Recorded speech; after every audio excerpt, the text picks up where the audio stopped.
Asante Yesu. Baba, muda huu wa pekee sana tuko mbele zako Bwana, tukihitaji kushibishwa na mema yako, neno lako likiwa halisi kwenye maisha yetu. Nami najiweka mikononi mwako Bwana, nutumie muda huu kama chombo chako, niseme maneno yako ya uzima katika jina la Yesu. Amen. Tupigie Yesu makofi mengi sana. Ongeza makofi kwa Bwana Yesu.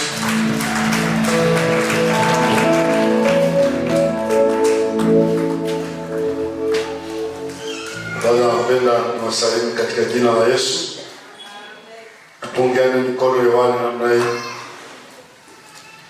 Saidie kumwambia jirani yako, Mungu akubariki kwa kuja.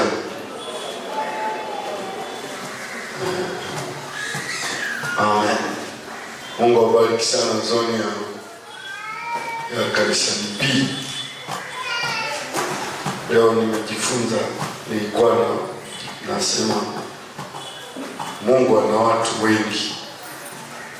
Nilikuwa namwangalia aliyekuwa na Saul, nikaona Mungu ameturudishia glory hapa. Wanafanana na ni kabila moja na ana Saul. Nikasema kumbe na mimi siku nikiondoka kuna aina fulani ya kalinga naweza kuwepo naendelea. Si kama wenzangu umejua kitu. Akiongezea ujasiri tu kidogo ni glory hiyo hapa. Jamani, amina. Mungu awabariki zoni ya kanisa. Lakini pia Mungu awabariki. Nadhani nimetetea kazi kikao cha baraza la halmashauri Jumapili. Nimefanya usafi kweli kweli ambao umepita kiwango kinachotakiwa. Hongereni sana.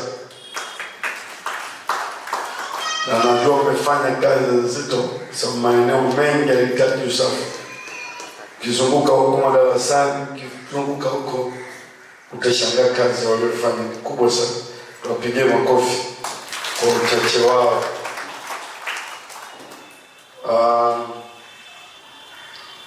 Nataka niendelee na somo, na wewe unanitazama hewani, unatembelea account zangu kwenye mitandao YouTube, Facebook, Instagram, hata TikTok kwa jina la Pastor Fidelis Kalinga. Unaweza ukapata mfululizo wa masomo yangu. Somo linaloenda nalo sasa ni somo linalokwenda kwa kichwa kinachosema wakati Mungu anataka kukubariki. Lengo la somo hili ni kukupasha habari ya kwamba mipango ya Mungu ya kukubariki lazima iambatane na itikio lako. Wewe unaitikia vipi? Mungu anaweza kuwa na mpango mzuri kabisa, lakini mazingira yako yakazuia mpango wake, au uelewa wako wewe ukazuia mpango wa Mungu kukubariki. Kwa hiyo unapofundisha somo hili, nataka uelewe mambo ya muhimu sana ambayo ukiyajua na kuyaweka sawa yako mambo ambayo unapaswa kujua, yako mambo ambayo unapaswa kutenda. Ukifanya hivyo unakuwa umefanya wajibu wako na umemwachia Mungu wajibu wake. Na yeye Mungu ni mwaminifu sana. Unapofanya wewe wajibu wako, ukiweza wewe, yeye ashinde hata kidogo. Yale yaliyo upande wake atayafanya hakika. Jamani, Bwana Yesu asifiwe. Leo nataka nikupe point mbili. Kabla ya kukupa hizo point mbili, nataka nirejelee point zile ambazo nimekufundisha. Nadhani nimezungumza kama tatu kwa kanisa hili. Moja, nilisema tunasema tunapojifunza safari, tunapojifunza wakati Mungu anataka kubariki,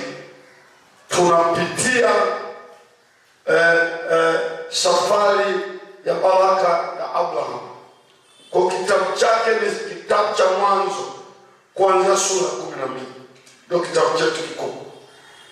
Wakati tunajifunza somo hili, wakati Mungu anataka kukubariki, tunazungumzia safari ya baraka ya Ibrahimu.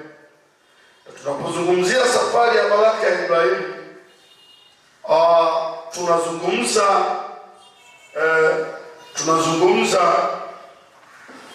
tunazungumza maisha ya Ibrahimu mwenyewe, baba yetu wa imani. Na nilizungumza pointi kama tatu. Moja, nilisema Ibrahimu ilibidi atoke mahali alipo, na nikaweka msingi kwamba kuna mahali kama usipotoka ukaendelea kuwepo kwenye eneo hilo, viwango hivyo, mzunguko huo, kikundi hicho, tabia hiyo, ni kizuizi cha baraka yako. Mungu hawezi kumbariki mtu ambaye ana mambo yake yale yale. Mungu alimtaka Abraham atoke Uru ya Wakaldayo, mahali ambapo baba yake Tera aliyokuwa anafanya kazi ya kuchonga vinyago, kuchonga sanamu na kuuza. Akataka atoke. Mungu asingembariki Abraham akiwa pamoja na baba yake na shughuli zake za kuchonga vinyago. Na nikasema pana mahali usipotoka ukaendelea na tabia hiyo, ukaendelea na kikundi hicho, ukaendelea na kiwango hicho, huwezi kubarikiwa. Abraham alitoka. Tukaongea pointi nyingine ya pili. Tukasema hivi, kama unataka kubarikiwa na Mungu, Mungu anataka kuwabariki watii. Jambo la pili, Abraham alikuwa mtii. Tuliona kwenye sura 12 mstari wa 4, unasema Abraham akatoka kama Bwana alivyomwamuru. Haisemi kama Bwana alivyomuomba, hapana, alivyomwamuru. Tunahitaji kuwa watii kwa Mungu, na maagizo ya Mungu kwetu ni direct na indirect. Yaani anaweza kutuagiza yeye moja kwa moja, ama akatumia watumishi wake. Kukosekana kwa utii ni kizuizi cha baraka zako. Mungu hawezi kumbariki mtu ambaye ana misimamo yake, ni mkengeufu, hasikii, haelekezeki, mgomaji, jeuri, mwenye kiburi, mwenye sababu lundo. Hawezi kumbariki. Anawabariki watu watii. Na kwa Mungu hataki tutii tu kwa hiari, anataka tutii wenda tumetaka ama tujataka. Kwa nini? Yeye ndio baba yetu. Sio kila unachotii lazima ukifurahie. Abraham ametii hata mambo machungu, mambo ambayo waliopita wote hawajawahi kuambiwa na Mungu. Tangu dunia iumbwe, Abraham ndiye wa kwanza kuambiwa amtoe mtoto wake kwa kumchinja. Kama kuna mtu mwingine anyosha mkono ambaye amewahi kuambiwa kwenye Biblia amtoe mtoto wake kwa kumchinja, yupo? Unaoneje kiwango cha utii cha namna? Kwa hiyo maisha ya Abraham kwa Mungu yamekuwa ni maisha ya utii. Kila anayeambiwa anafanya. Kuna wakati nilimwambia nataka sadaka nichinjie, akachinja. Alafu Mungu akachelewa kuja. Abraham akaanza kulinda sadaka kunguru asibebe. Lakini ameamuru Mungu nichinjie katika hawa, chinja hiki, katika hiki chinja hiki. La, Abraham akatii kama Mungu alivyomwambia. Jamani, amina. Lakini utii wake ulianza na safari yake ya kutoka Uru ya Wakaldayo, alafu anaenda mahali ambako hajawahi kwenda hata siku moja. Na hapo ndio mnapoomba washirika. Kuna wakati watu tunawapeleka safari ambayo hamuijui. Safari ambayo ufanye nini? Uijui. Sasa unapogoma, hapo ndipo shida. Na wachungaji leo wanaogopa kuwapeleka washirika wao safari ambazo hawazijui. Wanaogopa. Kwa makanisa mengine, kuna kanisa moja na linafanya vizuri tu, huwa kuna mwezi hukusi pato lolote katika pesa wanayopata zote. tarehe 1 mpaka tarehe 30. Hakuna kula hata 100. Uwe bodaboda unakusanya zote, unazikusanya, hakuna kula hata shilingi. Naomba nikuulize, muulize jirani, wewe unaweza? Wewe unaweza? Yaani huo mwezi hakuna kula hata shilingi. Pesa zote unazipeleka kanisani. Zote. Na iko siku na wanakusanya, iko siku wanazipokea. Hiyo siku wanazipokea watu wengi wanakuja kanisa. Sasa na sisi watu wanasema jaribuni mambo yote, alafu lishikeni lilo. Unaangalia vichwa, unasema nikiwaletea mgosheni. Mwambie jirani, kumuulize mchungaji alilete. Muulize alilete. Lakini nikupe habari njema. Nikupe habari njema sasa. Hilo kanisa linaongoza kwa jimbo hili. Piga huwa Garagaza linaongoza kwa idadi, linaongoza kwa pesa. Kwa wingi ndio linaongoza. Sio lilianza kuongoza huko. Hiyo mikakati na huo utii umewafanya kila mahali wanaongoza. Linaongoza kwa pesa. Yaani kila kitu linaongoza kwenye jimbo hili. Kulikuta uwezi na kujihurumia huko kawakuta hao ambao mwezi mzima pesa zote wanaweka chini zifanye kazi ya Mungu. Utawakuta kimaisha. Kwa Mungu huyu unayemjua, uwakuti. Na usifikiri hapo wanaabudu watu wanyonge, wale nifunika kando wanafikiri kuna baridi. No. Tayari wanaendelea kupanua vyeo vyao, vitakuwa the best kuliko vyeo vyote vya jimbo hili. Yaani kila kitu wanaongoza, kila kitu. Mungu ni Mungu wa ajabu, anatembea na watii.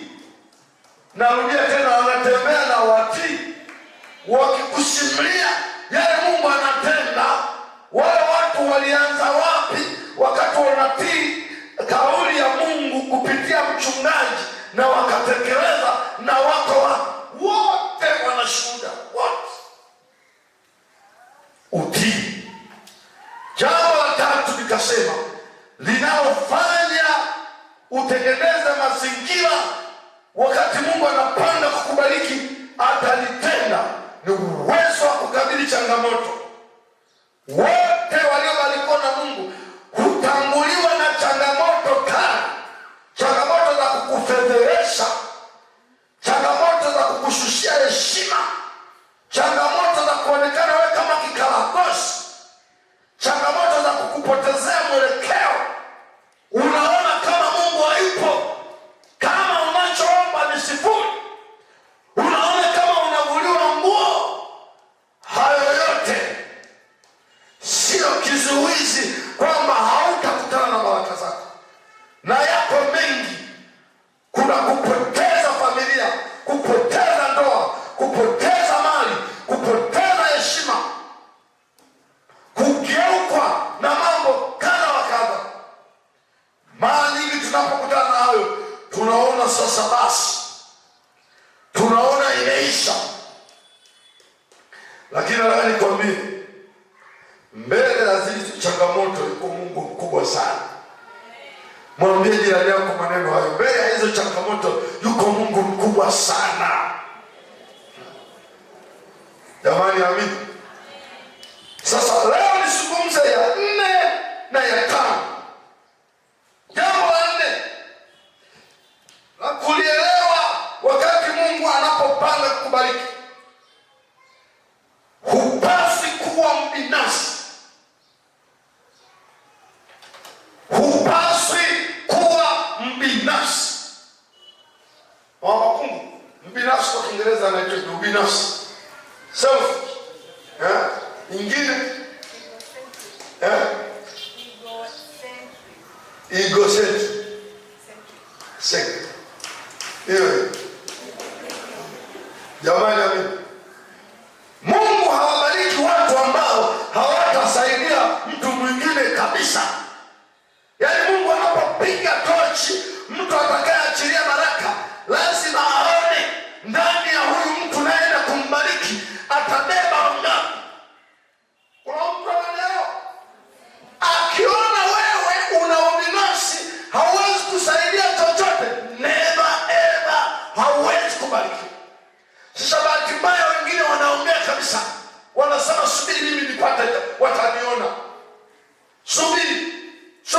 nifanikiwe, subiri mimi niende Ulaya. Utaenda, utaishia kimaskini. Lakini yule anayesema ukiona Bwana amenibariki, nitatatua hili na hili, nitaondoa kero hii na hii, nitafanya hiki na hiki, nitahakikisha gombo limechapa, nitahakikisha hiki na hiki kimefanyika. Bwana anasema peleka baraka pale, peleka baraka pale, peleka baraka pale. Upasi kuwa mbinafsi. Kama unataka kutengeneza mazingira ya Mungu kuachilia baraka kwenye maisha yako, hili ni miongoni mwa mambo muhimu sana. Usijifikirie wewe, fikiria na wengine, fikiria kazi ya Bwana, fikiria ukoo wako, fikiria wajane, fikiria yatima, fikiria watu wanaoishi mazingira magumu, fikiria yale mahitaji yanayoshinda kutatuliwa. Unasema Bwana, ungeniinua mimi, lile lingetatulika. Nataka nikwambie, unazishawishi mbingu zikuletee baraka. Sema amen. Sitaki kuzungumzia habari za wengine, lakini tumrejelee Yakobo. Yakobo anavuka kwenye mto mmoja, akawa na fimbo tu, anaenda ugenini. Maneno anayesema, anasema, wewe Mungu, acha huko unibariki, acha huko nikabarikiwe, acha huko nako kwenda niuone uso wa Bwana, acha huko nako kwenda ndugu yangu Esau asinivizie njiani aniue. Ukiona umenibariki mimi, nataka nikwambie Mungu, kila ninachokipata nitatenga sehemu iwe ya kwako. Mungu akasikia maneno haya, kama hii jamani na point. Wengine mbona hawajawahi kusema hivi? Wengine mbona wao waongeaje haya? Wao wengine wazungumzi hiki. Akambariki. Mkwe wake Labani alifanya vidogolingo vyote, mnajua. Alizuia baraka za Yakobo, alizuia. Jamani kakadirika mbaya mno. Mpaka Labani anachanganyikiwa kwamba huyu vipi? Kila kiweka utaratibu, labda utamia ni baraka ya Abraham, ni baraka ya Yakobo, ni baraka ya Yakobo iko vile vile. Ni baraka ya Yakobo iko vile vile. Kwa sababu nini? Yakobo hakuwa mbinafsi. Yakobo hakuwa mbinafsi. Usiwe mbinafsi. Sikiliza maneno ya Bwana yanayosema kwa habari ya Abraham. Mungu anamwambia Abraham, sikiliza Abraham, mpango wangu ni kukubariki, lakini na wewe nitakapokubariki lazima uwe baraka ya, anasema hivi, uwe baraka yani ya bora mseme kwa nguvu, baraka ya kwake ya afu mgeukie jirani yako, mwambie hivi, wewe kubariki kwako mimi nanufaika nini? Muulize, kubariki kwako mimi nanufaika nini? Mwambie sisi kama zuri, kubariki kwako tunanufaika nini? Kuna wengine wagumu wanaona kwa hivi. Hivyo wewe Mungu amekupa kanema kakubwa, mnachanga 1,000 Shemasi, nimetoa buku 2 hizo, rudisha buku yangu, rudisha buku yangu, rudisha buku yangu hapo. Mashemasi ndio wanaofanya. Yaani ujiangalie kwamba hiyo buku mnayotoa, unatoa mpaka na aliyepanga wewe unakwako. Unatoa mpaka na aliyekuja kwa miguu wewe unakuja kwa gari. Nipeni buku yangu kabisa, nipeni cheti yangu. Mlisema buku, mlisema buku. Kila kitu unataka muwe sawa tu. Sasa swala la wewe kama Bwana amekubariki linatuongezea nini sisi? Wewe unanyosha mkono 100,000 na wewe na mimi laki. Sio vipi? Anatoa laki sana, sio uza vitumbua. Ukiona Bwana anaachilia baraka yako, tanua wewe kubariki wengine. Tanua wewe kubariki wengine. Tanua wewe kubariki wengine. Wewe Mungu jinsi anachoongezaga. Kuna watu mafanikio yao hakuna anayefaidika, hata Mungu tu afaidiki. Wanapiga neti mbili. Yaani Mungu apate hata kadamu hata kidogo. Ni ya yeye. Mungu anamwambia Abraham, wewe nina mpango wa kukubariki, lakini sio wewe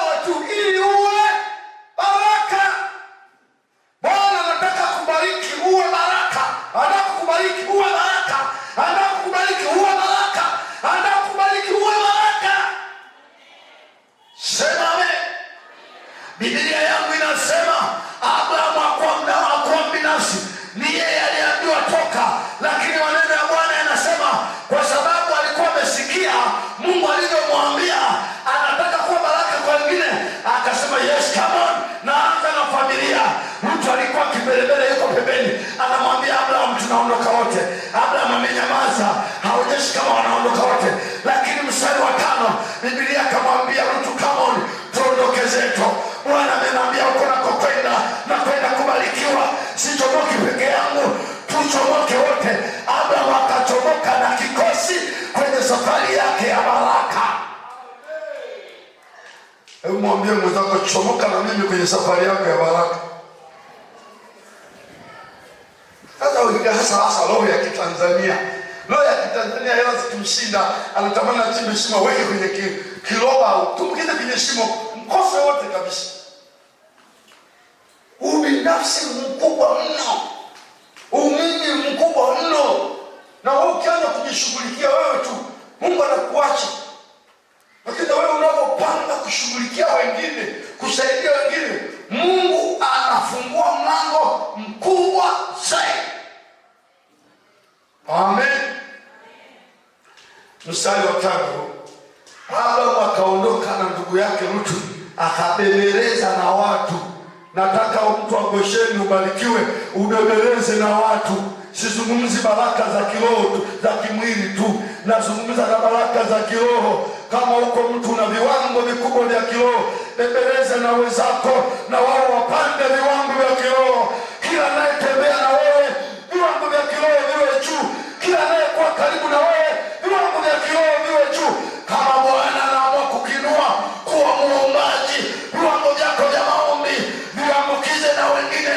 Tengeneza watu 2 3. Mwambie ndugu yangu, mdogo wangu, dada yangu, shangazi yangu, kaka yangu, mjomba wangu, rafiki yangu, twende tukaliitie jina la Bwana. Twende tukajichimbie pale kwenye kona kanisani za watu wa aina yako, watu wanaoomba kama wewe, watu wanaotumika kama wewe. Sema amen. Amani si za watu wanaopiga kibodi kama wewe, za watu wanaofunga mitambo kama wewe. Hata ukiondoka zako wende Moshi, tuwe na wafunga mitambo hapa. Zile baraka ambazo Mungu anataka kukubarikia, ziwabariki na wengine.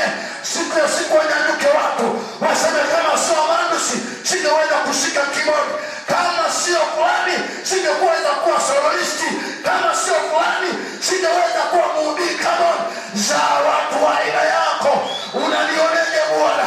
Hata mimi nimezaa wakina Shafani, nimezaa wakina Aloisi, nimezaa wengi wakina Baraka, nimezaa wengi wakina Elika. Hawakuwa hivi. Wanapokuja hapa natengeneza majamaa ya aina yangu. Zile baraka za kuhubiri nilizo nazo niziache kwao. Iko siku mimi nitanyamaza ama nitakuwa nimeondoka, watazuka watu wa namna yangu ambao wanaweza kusukuma gongo bila matatizo, wa kike na wa kiume. Sema amen. Wiki iliyopita nilikuwa natengeneza watu wa kufundisha wangovu wapya, watu wa kuongezeka kwenye madarasa ili niwe na watu wengi. Ni mbaya kuwa na mtu mmoja asipokuwepo. Basi nikasema hapana, wako watu ninawajua, naweza nikamimina mafuta juu yao na wao wakafanya mambo makubwa. Lakini wako watu wanaangalia kama mimi tu, naangalia yeye tu, naambia Mungu ameniambia mambo makubwa sana, kubwa sana, hayaelezeki. Hayaelezeki vipi? Eleza ndio situone hayaelezeki. Najua wito Mungu alinitia mimi ni mkubwa mno. Yaani anajifungia kwenye gunia kama Mungu ni wako peke yake hivi. Akiomba na wachomo katika naomba kidogo Daudi. Hapana. Tengeneza watu. Mungu amekuita kwenye kaeneo fulani kama baraka yako. Tengeneza watu wa aina yako. Basi hata hiyo nimezungumza mambo ya rohoni, hata ya kimwili hivyo hivyo. Kuna watu wako hapo wakipata mpendo ya kwamba kuna watu wengine 3, nataka watu 6 wa kuondoka kwenda Dubai. Kuna kazi ya mshahara wa milioni. Atasema kwa kweli siwakumbuki. Ataona wasije wakaja hao wengine afu safari kaahirishwa. Bwana huna? Huna. Unakuwa kama baba yako wa Yesu. Alipowapeleka wale watoto wakubwa, wakasema kwani hakuna mtoto mwingine? Akasema hamna hapo. anafanya anajifikirisha watoto wake eti ajui kama kuna mwingine anaitwa Daudi yuko machungoni na ameambia leta watoto wako wote. No, zaa watu wa aina yako. Mpenyo wowote wa baraka ambao Mungu anataka kuleta kwako utaendelea kupanuka na kuwa mkubwa ikiwa unawafikiria wengine. Jamani, amina. Mtu mmoja anasema Mungu angenipandisha niwe na mapato makubwa kama ya fulani na fulani, ningefanya kitu kimoja peke yangu. Hata nisingesema wachange, ningenyosha mkono tu. Hiki napata nini? Wewe jaribu kuwa na mawazo hayo wote. Uone jinsi Mungu atakapokubariki. Baraka mnazifinya wenyewe tu, mnazifinya wenyewe. Leo siku nimetembea na mama, tulikuwa tunatembea tunaahidi, tunaangalia makanisa na tunawapitia watu. Tukakuta kanisa moja. Nikaliangalia, kuna kanisa moja nikasema, hili matofali yote nitatoa mimi. Hili matofali yote tutatoa sisi. Matofali yote. Ukumbuke neno, usisahau neno yote. Tena tukaenda ndio tukasema hili nondo za mkanda tutatoa zote. Paka upagumu. Leo yule mtu wa nondo akasema muda wa nondo umefika. Nisema nyingine nikasema hii madhabahu yote nitatoa mimi. Nilienda kuichunguza ile madhabahu nikakuta inakosa mifuko 5 hivi. Lakini madhabahu kubwa fulani hivi ambayo ina gharama kama milioni na nimeshaipa nimemaliza. Imebaki mifuko 5 hapa, nataka niimalizie leo. Sasa hiyo moja ilikuja leo. Na yeye anaongozana tu. Nikasema hivi sasa hapa ufanyeje? Nikasema acha tumalize hili deni. Deni mama nimemaliza. Deni la nondo kule huko bondeni kwa Wambizi. Na alienda bondi kupima hizo nondo, mkanda wa jengo zima unataka kiasi gani. Nikasema hivi naliklia leo. Nikaklia nondo zote zile. Na nikaongeza alikuwa penono mingi ile hela imekuja vibaya. Mtu anataka afanye jengo lakini mazingira hayaruhusu. Nikasema sasa hapa kwa kukomesha kwa haya maumivu yake, kwa haya maumivu kwa kukomesha ninatoa na usafiri. Nikamwambia shughuli huko kwenda zileta. Sasa nimejua huyo hata hela usafiri ataanza kuungaunga. Nikachukua toyo, nipakia nondo zimeenda kule. Wewe unaona? Lakini hapa nina sadaka ninazo. Hapa sadaka ninazo hapa. Na mama kitaka kutoka ule chips nakula chips. Mimi ninapigiwa pesa, napigiwa simu naletewa hela. Ofisini sipati hela kwa mtu, naletewa. Nina hela kundu kama sio 7-8, kama sio 9. Kama sio 9-10, kama sio 11.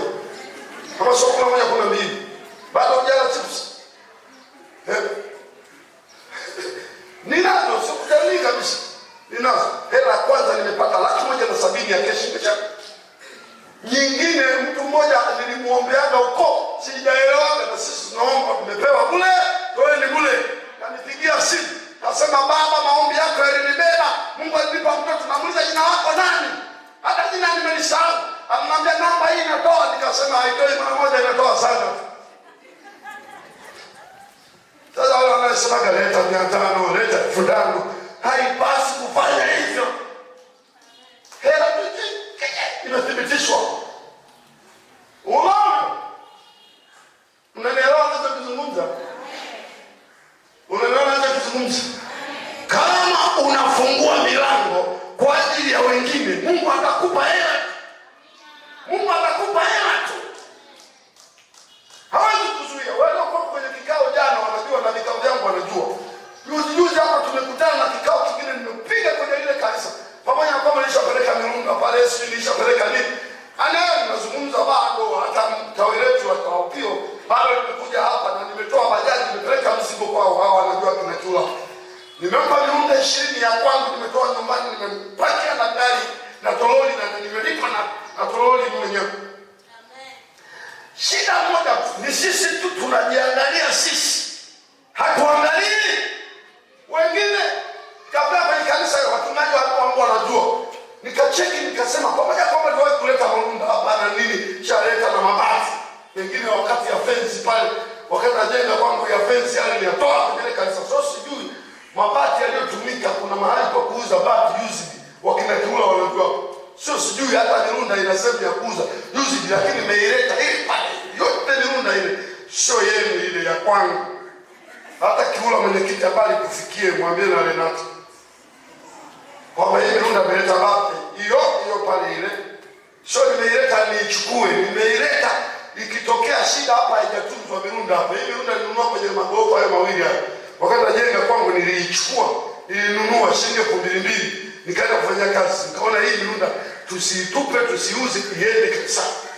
Tusihangaike hata kufikia viki cha kambi tutafikia. Sasa tunaenda kwenye hilo kanisa. Nikaangalia nikaona kuna kitu kimekwangu. Nikaanza kwa tungaje wewe utatoa shida, nikasema naweka laki. Tukao tunahitaji laki 3 hivi. Tukapata mimi nikiwa mbele yao kama laki 4 na kitu. Tukatatua kisusi cha upande huko. Sisi na nini nilikuwa na kisusi cha mbele na tanu. Kilikuwa bado. Nikaagiza tofali sombwe muda huo. Na simenti leto muda huo. Na ule ujenzi mjengo. Sijui nitakusema nini. Kingine acha nisiseme. Sasa unaweza ukakuta, nataka nikupe kitu cha mfano tu.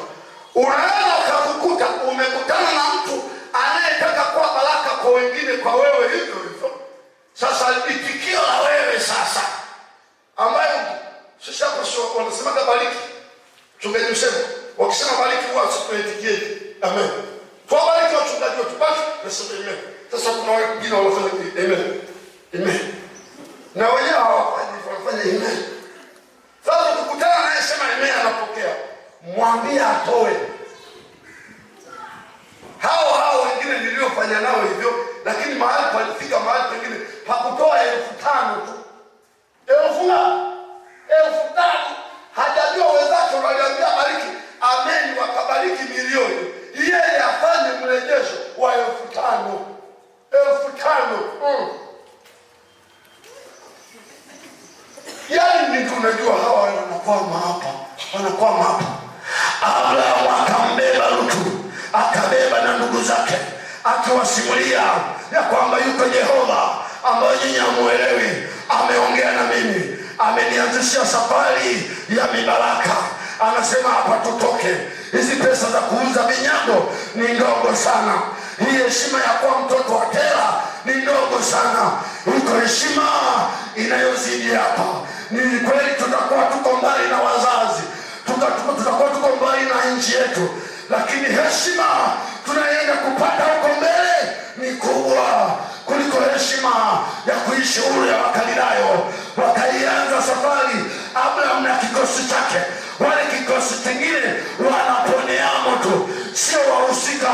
Mhusika ni Abraham.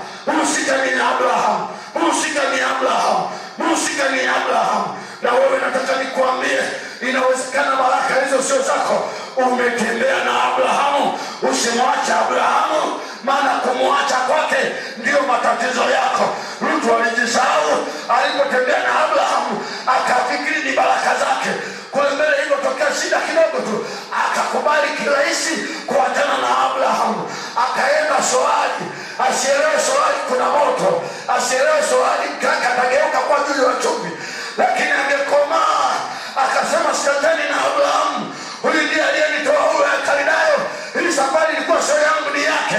Akamng'ang'ania Abrahamu asingekutana na yale aliyokutana nayo kule Soari ya kupoteza mke, na mwisho akalala na watoto wake. Jamaa akalala na watoto wake, akabaka watoto wake, akazaa na watoto wake, lakini aliachana na jamaa lililobarikiwa. Nataka nikwambie kanisa yako, majamaa usiache kirahisi. Hayo wa kike wao wa kiume, kama mmembeba Mungu, ukimfuata unaona inatuki, usiachane naye. Yeye ana baraka zako. Sema amen.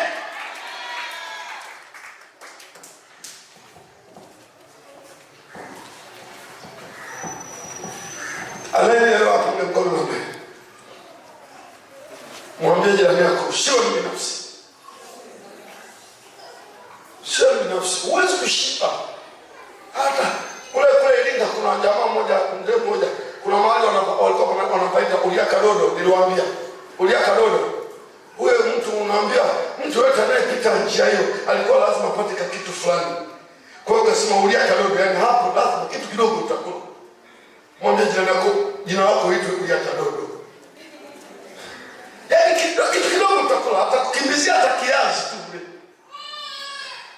Ni mbaya kuishi kanisani alafu wewe huna neema ulioibeba, haimsaidii mtu yoyote.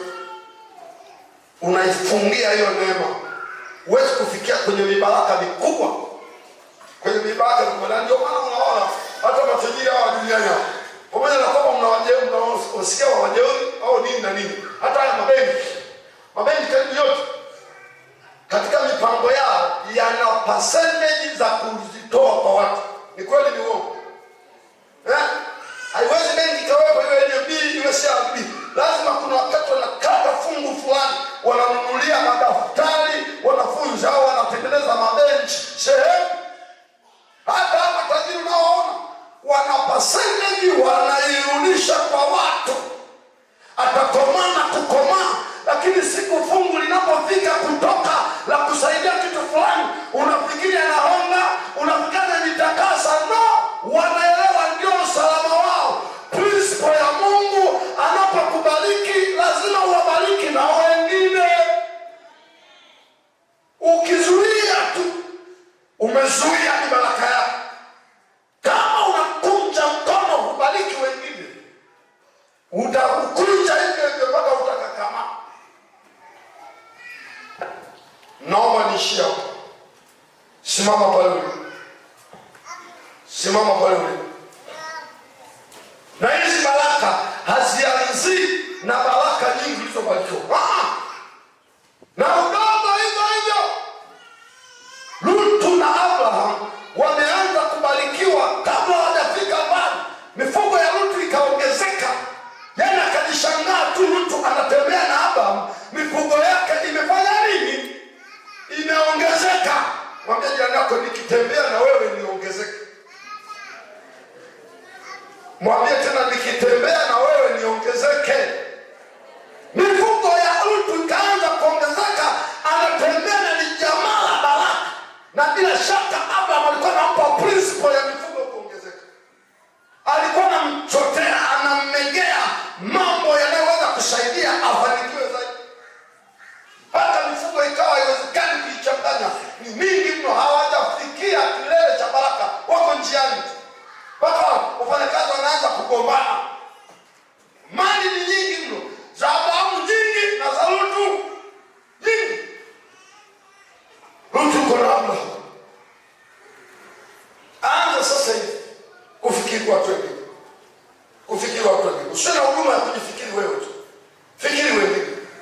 Usiwe na uchumi wa kujifikiri wewe. Fikiri wengine. Nyosha mkono wako juu. Rudia maneno haya. Sema, Bwana Yesu, nimejifunza tena leo jambo la 4 wakati wa Mungu napanga kunibariki. La kwanza, nilijifunza kutoka eneo nililoko na kwenda sehemu nyingine. La pili, nikajifunza utii. La tatu, nilijifunza kuhusu kupitia changamoto. Leo nimejifunza jambo la 4, nisiwe mbinafsi. Nisione kila kitu cha kwangu. Mungu, ninakuja mbele zako, ninapomoka mbele zako, nisaidie baraka zangu ziwe sababu ya baraka kwa wengine. Kiwango hiki nilichoanza nacho cha baraka za rohoni na za mwilini ziwe msaada kwa wengine. Najitoa kwako Bwana. Ninaamini utatenda. Ninaamini utatenda. Ninaamini utatenda. Utanibariki vya mwilini na vya rohoni. Kiroho nitainua watu wengi zaidi. Kiutumishi nitainua watumishi wengi zaidi yangu. Na pia Bwana, hata kiuchumi, kile utakachonipa hakitakuwa cha kwangu peke yangu. Nitanyoosha mikono kwa ajili ya wengine. Na Mungu, ninajiweka kwako. Nivishe tabia yako ya ukarimu, tabia yako ya kujali wengine. Univishe Bwana, katika jina la Yesu. Hebu omba mwenyewe Mungu akusaidie. Rimo yanda la masaka. Riko na mashanda la bana. Uri nikori yanda la bana. Shando mona masiki.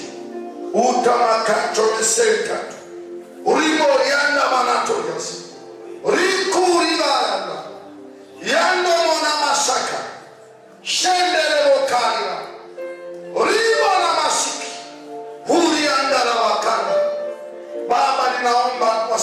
kanisa hili. Watu hawa Bwana umewaita, kama Abrahamu mmoja tu alikuwa baraka kwa mataifa, sisi ni zaidi ya mmoja. Bwana ukitubariki, ni maelfu ya watu watabarikiwa, maelfu ya watu watasikia Injili, maelfu ya watu watapona kupitia sisi, maelfu ya watu watakutukuza wewe. Umetubariki sisi ili tuwe baraka kwa wengine. Asante Bwana. Naomba maisha yetu, maisha ya mwanamke huyu, maisha ya mwanaume yule, maisha ya baba yule, maisha ya kijana yule, yawe baraka kwa wengine. Watu wengine wabarikiwe kupitia katika jina la Yesu. Neema yako iendelee kutembea kutoka mtu kwenda mtu mwingine kwa jina la Yesu. Ninawaombea na watazamaji wangu, Bwana wape kukujua wewe, na wafanye wasiwe binafsi. Baraka ambazo naachilia juu yao walikumbuke kanisa, wawakumbuke wengine katika jina la Yesu Kristo, mwana wa Mungu aliye hai. Ninaomba Bwana, achilia ufahamu wa kuwafikiria wengine katika jina la Yesu Kristo. Asante Bwana Yesu. Asante Bwana Yesu. Asante Bwana Yesu. Wewe unanitazama kupitia mtandao, masomo haya yanaendelea. Wakati Mungu ana mpango wa kukubariki. Kama umeokoka, ujue mpango wa Mungu wa kukubariki umeshaanza kwenye maisha yako. Kweli nnezo nimeshazifundisha na bado zingine naendelea kufuatilia masomo yangu. Somo hili liko na series karibu kadhaa, taendelea kufundisha. Lakini nakupatia tena baraka hizi kwamba naitwa Pastor Fidelis Kalinga. Kama unataka kuchangia huduma yangu, mimi ni mchungaji wa kanisa Tanzania Assemblies of God, na hapa tuna kazi kubwa ya ujenzi. Nataka nikupe account zetu za kutuma pesa kama unataka kuchangia huduma hii na kunifanya mimi nihubiri kwenda mbali, lakini kazi Mungu ya mahali hapa uweze kusonga mbele. Tunalipa namba ya kanisa ambayo namba yake ni 57 97 73. Narudia, 57 97 73. Narudia mara ya tatu. Hii ni M-Pesa. Lipa namba ya M-Pesa ni 57 97 73. Alafu tuna account pia kwenye hiyo lipa namba. Jina litakayokuja ni Sadaka TAG Goshen. Sadaka TAG Goshen au Tanzania Assemblies of God Goshen. Kwenye hiyo lipa namba ya 57 97 73. Lakini tuna account nyingine ya NMB, yenyewe ni 2301 000 3044. Narudia, 2301 000 3044. Jina ni Tanzania Assemblies of God Goshen. Kwa namba hizo mbili unaweza kutuma sadaka yako na ikasaidia kazi kubwa ya ujenzi wa kanisa. Ukipitia kwenye akaunti zangu, utaona ujenzi unaoendelea mahali hapa. Nimekuwa nikiuelezea mara nyingi, na cameraman atakuonyesha picha ya jengo linalokusudiwa kuwa, na sasa tuko gorofani huko, tunaendelea kupandisha nguzo. Tunataka kituo kikiwe baraka kwa watu wengi sana. Sio kituo cha kujilimbikizia mali mtu mmoja, kituo cha baraka za watu wengi, kituo cha kuwafikia watu wengi, kituo cha kuhubiri Injili kwenye maeneo mbalimbali yasiyohubiriwa. Tulishaanza, tunaendelea na tunataka kufanya zaidi huko mbele kituo hiki kitakapokamilika. Mungu akubariki. Lakini jambo la kwanza, mpokee Yesu awe Bwana na Mwokozi wa maisha yako, kwa sababu mpango wa Mungu kukubariki wewe unaanza kwa wewe kuokoka. Na baada ya hapo utashiriki kanisa linalomwabudu Mungu vizuri katika roho na kweli, na Mungu atakuwa Mungu wako. Mungu wa mbinguni akubariki. Amen.